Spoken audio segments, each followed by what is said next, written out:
स्वागत दोस्तों, आगे चले के साथ सामने होते हुए चलेंगे। सबसे पहले सबसे बड़ी न्यूज़ आपको बताएंगे दोस्तों। कांग्रेस पार्टी के भविष्य को गुजरात में खत्म करने की कोशिश कर रहे थे अरविंद केजरीवाल, लेकिन दूर दूर तक अता पता भी नहीं लगा दोस्तों। और पिछली बार जिस सूरत में जीते थे चुनाव, वहां भी बुरी तरीके से हार गए। और बताएंगे कांग्रेस पार्टी ने ही आखिरकार बीजेपी को टक्कर दी दोस्तों। और कितनी सीटें कांग्रेस और कितनी आम आदमी पार्टी और कितनी बीजेपी को मिली है, डिटेल में जानकारी अब तक पहुंचाएंगे। इसी के साथ में चलेंगे एक और बड़ी अपडेट तब दोस्तों, जहां पर सचिन पायलट के इलाके में जाकर सचिन पायलट की आलोचना करने वाले बीजेपी के नेता को समझ में आ गया कि सचिन पायलट के इलाके में करेंगे विरोध तो आम जनता भाग जाएगी दोस्तों। और बीच रैली से लोगों का भागना शुरू हो गया और इसके बाद पूरी की पूरी कुर्सी खाली नजर आने लगी। और अखिलेश यादव ने किया कुछ ऐसा जिसकी जमकर हो रही है तारीफ। एक एक करके चलेंगे आज की सारी बड़ी अपडेट तब। लेकिन उससे पहले अगर आप भी मानते हैं दोस्तों कि गुजरात के चुनाव के नतीजे बताते हैं कि गुजरात के अंदर केवल एक ही विपक्ष है, वो कांग्रेस पार्टी है। और 2017 की तरह बीजेपी को हराने का दमखम केवल कांग्रेस पार्टी रखती है। तो इस वीडियो को लाइक करके लाल बटन दबाकर चैनल को सब्सक्राइब करिए, बेल आइकन दबाकर कमेंट बॉक्स में अपनी राय जरूर लिखकर बताएगा दोस्तों। ज्यादा से ज्यादा वीडियो को शेयर कीजिएगा। चलते हैं सबसे पहले सबसे बड़ी ब्रेकिंग न्यूज अपडेट की तरफ, जहां पर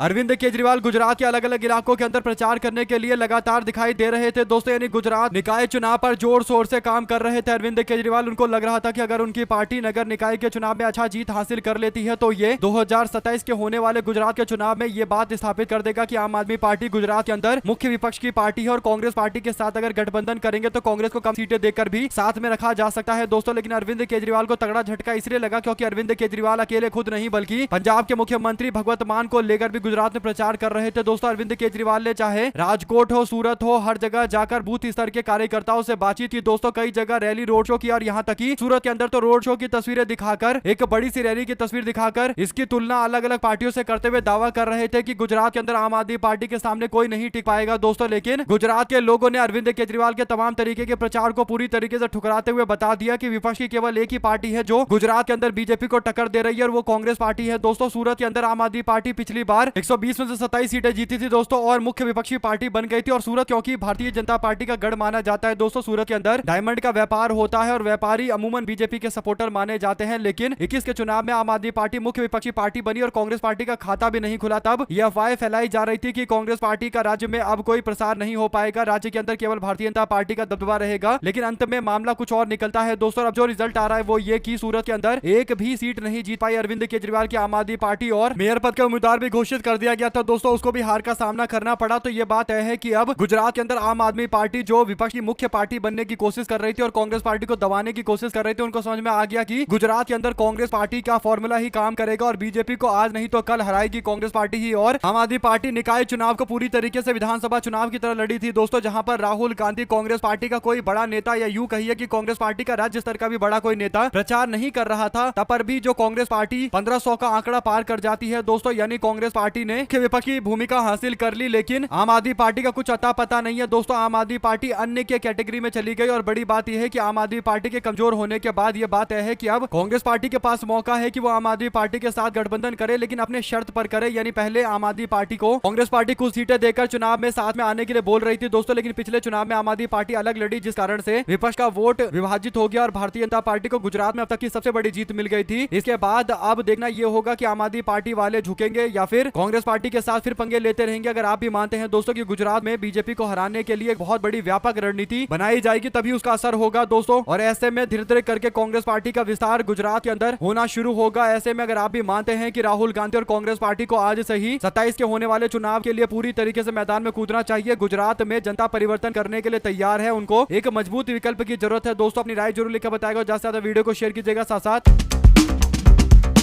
गुजरात की जनता विपक्ष के साथ में खड़ी होने के लिए तैयार है दोस्तों। इसके दो बड़े उदाहरण, दो बड़े एग्जाम्पल मिलते हैं। पहला एग्जाम्पल उदाहरण जो सामने आता है वो राजकोट के जंगलेश्वर वार्ड से सामने आता है दोस्तों, जो वार्ड 1988 से ही भारतीय जनता पार्टी के पास रहा, जहां पर आज तक कांग्रेस पार्टी नहीं जीती थी। वहां पर कांग्रेस पार्टी ने चारों की चारों सीटें जीत ली है दोस्तों। इस तरीके से कांग्रेस पार्टी को आम जनता ने समर्थन किया है। आपको बता दें कि राजकोट के इस वार्ड में भारतीय जनता पार्टी को हार का सामना इसलिए करना पड़ा क्योंकि राजकोट के म्युनिसिपल कॉर्पोरेशन के अंदर, इस वार्ड के अंदर, जंगलेश्वर वार्ड के अंदर बड़ी संख्या में तोड़फोड़ की गई थी दोस्तों। लोगों के घरों पर बुलडोजर चलाया गया था, जिस कारण से लोगों में एक बड़ी नाराजगी और उन्होंने कांग्रेस को सपोर्ट किया है। इसी तरीके से जहां जहां जनता में नाराजगी है उन सबको एक करके एक बहुत बड़ा गठबंधन बनाया जा सकता है दोस्तों और बीजेपी को गुजरात में हराया जा सकता है। और केवल ये एक ऐसा अकेला उदाहरण नहीं है दोस्तों, बल्कि ऐसा ही एक और उदाहरण है खाड़िया वार्ड से अहमदाबाद से जुड़ा हुआ, जहां पर भारतीय जनता पार्टी को 4 दशकों के बाद हार का सामना करना पड़ा। यहां पर भी कांग्रेस पार्टी को इसलिए समर्थन मिला क्योंकि आम जनता बीजेपी के कुकृत्य से परेशान थी दोस्तों। यानी आम जनता एक विकल्प की तलाश कर रही है और कांग्रेस पार्टी के पास मौका है। अभी भी 1 साल का टाइम बचा हुआ है दोस्तों। अगर गुजरात में एक मजबूत विपक्ष के तौर पर उभरेंगे तो आम जनता समर्थन करने के लिए पूरी तरीके से तैयार है। अगर आप इस बात से इत्तेफाक रखते हैं दोस्तों तो कमेंट बॉक्स में अपनी राय जरूर लिखकर बताएगा। इसके तरह अगर आप लोग की कोई और राय है तभी लिखकर जरूर बताएगा। साथ साथ चलते हैं एक और बड़ी अपडेट तब दोस्तों, जहां पर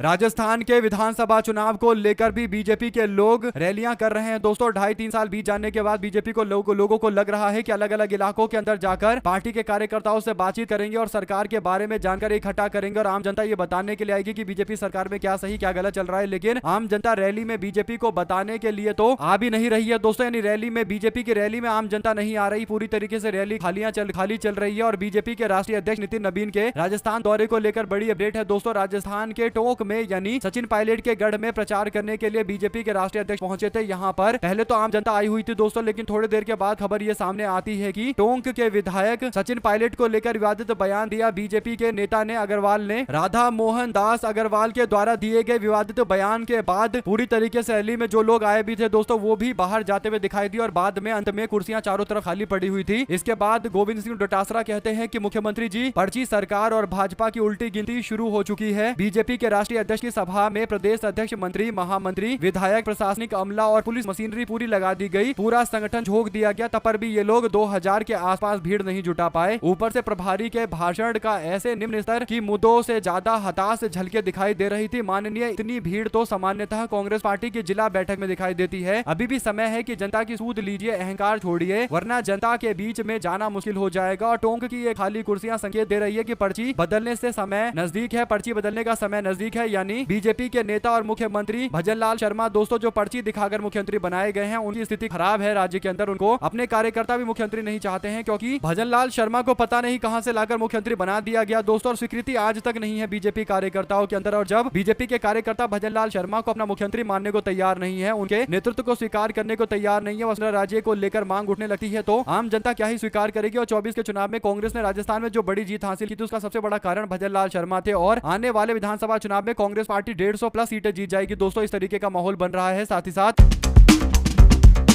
जब राहुल गांधी कहते हैं कि मैं मोहब्बत की दुकान खोलने जा रहा हूं तो इसका क्या मतलब है, अखिलेश यादव ने इस बात को साबित किया है दोस्तों। दरअसल जिला बहराइच के अंदर राहुल गांधी और अखिलेश यादव का पुतला फूकर महिला विरोधी दोनों नेताओं को बताकर बीजेपी के नेता विधायक अनुपमा जायसवाल विरोध कर रही थी दोस्तों। अब जो अपडेट आ रही है वो ये कि अनुपमा जायसवाल के विरोध के बीच उनका मुंह झुलस जाने के बाद यानी चेहरा झुलस जाने के बाद उनका इलाज चल रहा था तो अखिलेश यादव मुलाकात करने के लिए अस्पताल पहुंचे और अनुपमा जायसवाल से मुलाकात करने के लिए उनका हालचाल जानने के लिए पहुंचे तो तस्वीरें भी शेयर की गई दोस्तों। ऐसे में आप लोग भी मानते हैं कि कहीं ना कहीं यही है राहुल गांधी जो कहते हैं कि मैं नफरत के बाजार में मोहब्बत की दुकान खोलना चाहता हूं। एक तरीके से राहुल गांधी ये बताना चाहते हैं कि राजनीति में गिरती मर्यादा, भाषा, इन सारी चीजों पर रोक लगनी चाहिए दोस्तों। जब से मोदी और शाह ने 2014 के बाद से देश भर की राजनीति की है, आप लोग शब्दों की मर्यादा देखिए कितने नीचे आ चुकी है और नेता एक दूसरे के खिलाफ बोलते बोलते सारी लिमिट पार कर देते हैं। और यहाँ तक कि ईडी, सीबीआई के छापे पड़वाना हो या फिर संसद भवन के अंदर उल्टी सीधी बातें बोलना हो, ये सारी चीजें एकदम कॉमन कर दी गई है जो लोकतंत्र में पहले नहीं हुआ करती थी और एक मान मर्यादा लोगों के बीच में देखी जाती थी दोस्तों। ऐसे में आप लोग क्या कहना चाहते हैं? अगर आप भी मानते हैं कि कहीं ना कहीं अखिलेश यादव ने एक अच्छा मैसेज दिया है तो अपनी राय जरूर लिखकर बताएगा। साथ साथ चलते हैं एक और बड़ी अपडेट की तरफ जहां पर